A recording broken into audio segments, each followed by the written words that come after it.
And the differentiation in the temperatures and things between those creates neutron pulse, which is the up of the ante on this particular problem. And what the neutron pulse is, it's a neutron bomb. It's a neutron pulse weapon. And that those neutrons can travel 250 miles. When I was investigating Fukushima and the damage to other reactors and other plants, I discovered that Fukushima was one of 4 plants that had released large amounts of radiation or had other kinds of damage. The damage was caused by the earthquake, not the tsunami. And the damage was to the fuel pools.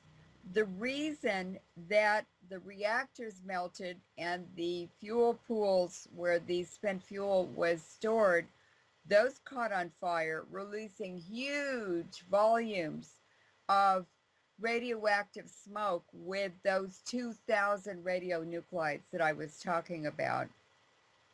And those have traveled all over the world, and as time goes on, those levels will increase, the damage will increase, and the entire infrastructure of this planet is now in a process of decay and disintegration, everything.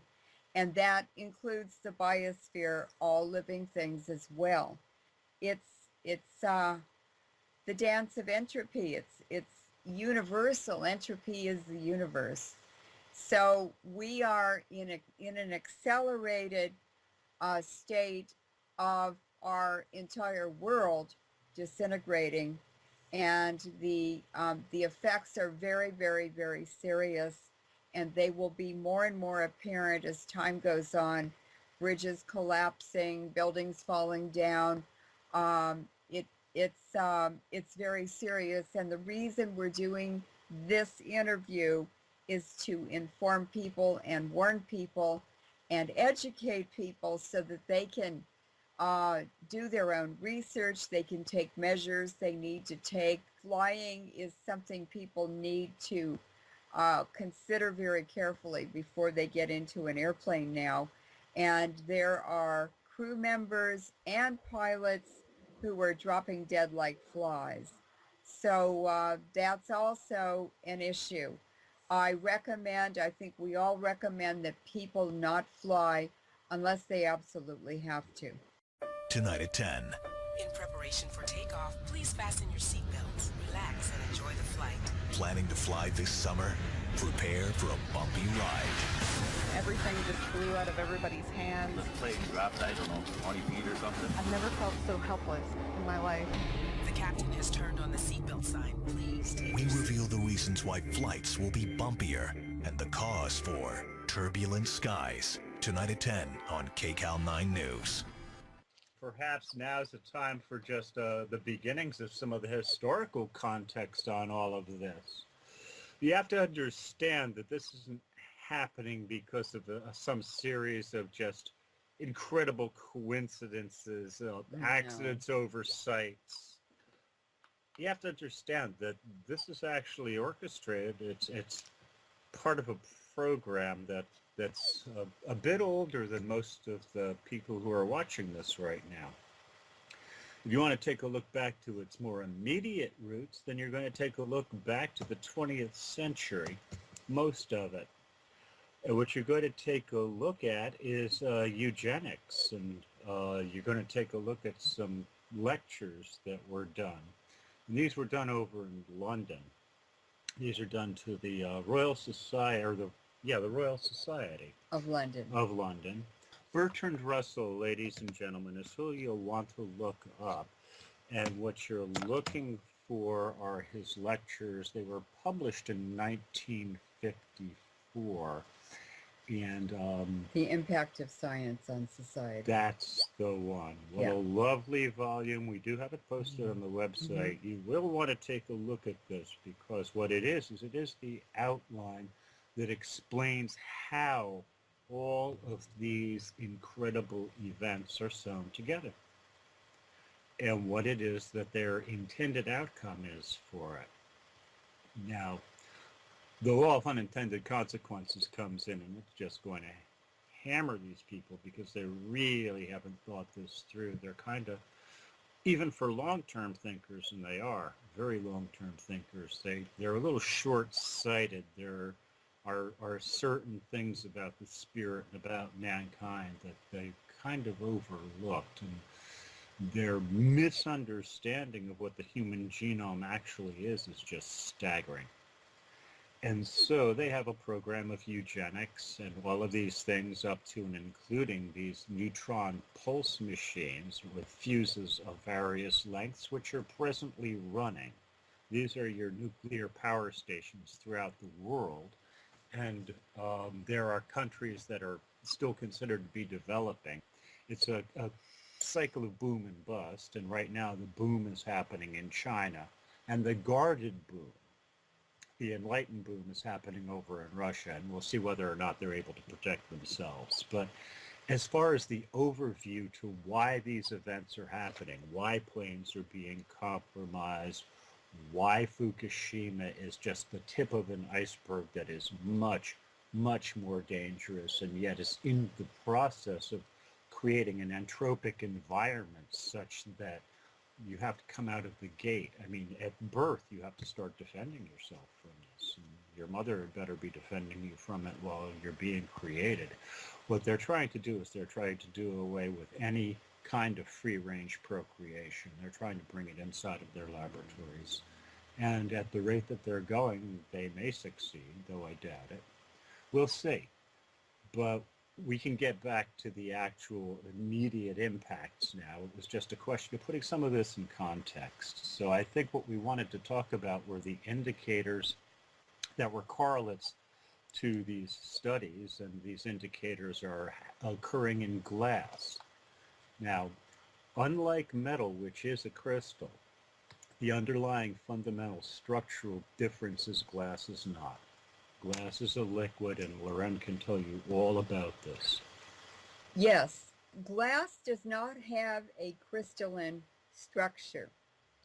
The composition is SiO2, silicon with 2 oxygens attached to it. That's a molecule that is in glass unless there are other things added to it, traces of other elements. So glass is a supercooled liquid. If it had a crystalline structure, it would be harder to use in the ways they use it for lenses, for windows, for all kinds of things. And supercooled liquid means that they melted it. Basically, SiO2 in nature as a crystal is quartz. And so what they've done is they've taken a whole lot of quartz sand, melted it, and poured it into different forms or rolled it out or whatever they do to it to make whatever they want to produce. And because it doesn't have a crystalline structure, it's below its melting point in our normal environment, and so it quenches into a supercooled liquid that seems like it's a solid, but it's not. It's just below its freezing point, basically.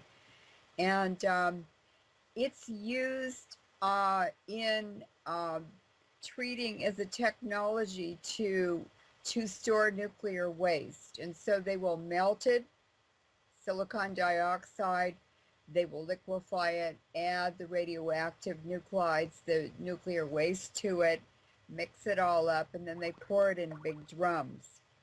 And in Europe, especially the British, I think the French have also done that, they're throwing it overboard into the ocean, the drums of glass or vitrified, the vitrification process.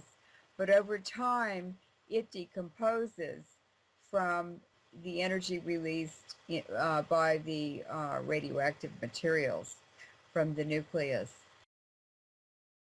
I'm looking through my notes here for all the glass examples I have The for damage. flight, and there's just so many. I don't even know like where to start. But we had a number of incidents that occurred from the Kadena Air Force Base in Japan.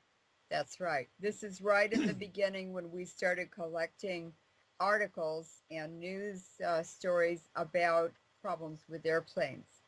And one of the earliest ones, I believe you sent it to me, was problems with older fighter jets that were used for training at the Kadena military base in Japan, in Okinawa. And I've actually been there. I've stood up above the runway and watched CIA rendition jets taking off with no markings on them, headed straight for Asia, probably Afghanistan. And what caught my attention is the fact that Okinawa is quite to the south, down by Taiwan, from Japan, but it is a part of Japan. And there are, I believe, 14 military bases. There are a lot of military bases, and 25% of the land is in U.S. military bases. So the story came out that a jet, a fighter jet, a pilot was being trained in it, landed without the windshield. And then the story mentioned that 10 fighter jets had already had pieces flying off the airplane in flight. And it turned out that there were actually 4 more fighter jets that had lost their windshields in flight. So these pilots have contained air and they have helmets and so forth and so on.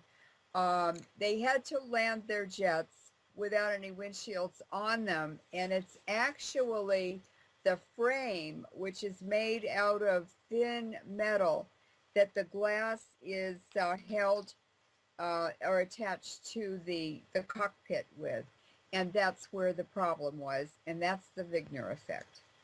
It attacks thin metal much faster than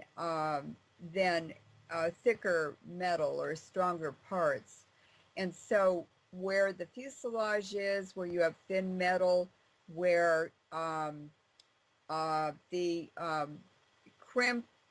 hoses, the rubber hoses, like in the landing gear, hydraulics, are crimped on with thin pieces of metal onto the heavier metal fitting, which carries the fluids through the pipes, metal pipes.